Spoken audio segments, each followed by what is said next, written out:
हमने हर जनपद को एक लक्ष्य दिया है कि हर जनपद कम से कम एक नदी का पुनरुद्धार करे।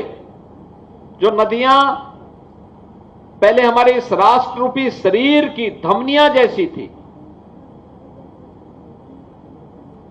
वे नदियां लुप्त हो रही हैं।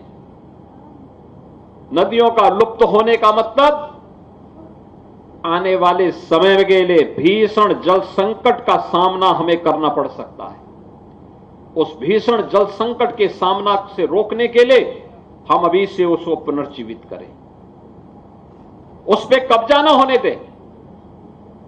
कभी गुड़धोआ भी एक नदी थी, बाद में नाला हुआ और नाला होने के बाद फिर कब्जा हो गया।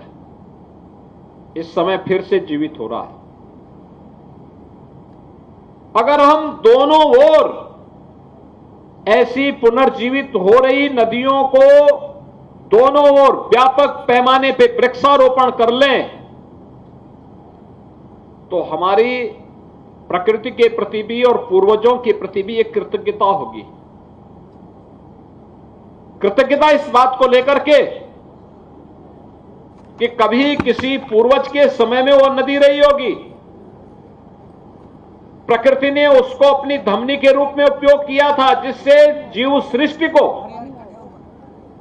एक स्वच्छ, सुंदर और आध्यात्मिक वातावरण दे सके।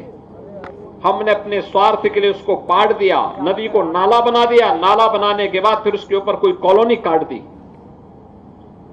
परिणाम क्या हुआ? आने वाली पीढ़ी के भविष्य के साथ हम खिलवाड़ करने लग गए।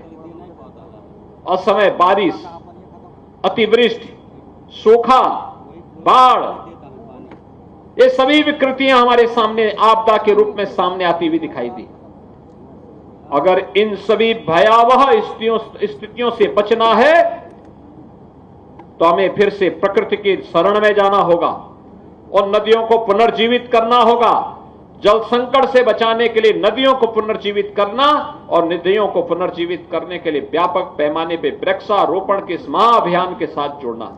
एक पेड़ मां के नाम इसी श्रृंखला का हिस्सा है। प्रधानमंत्री जी ने उसको एक भावनात्मक गुण दे करके प्रत्येक भारतवासी को इस अभियान के साथ जोड़ने के एक पवित्र भाव उन्हें दिया है।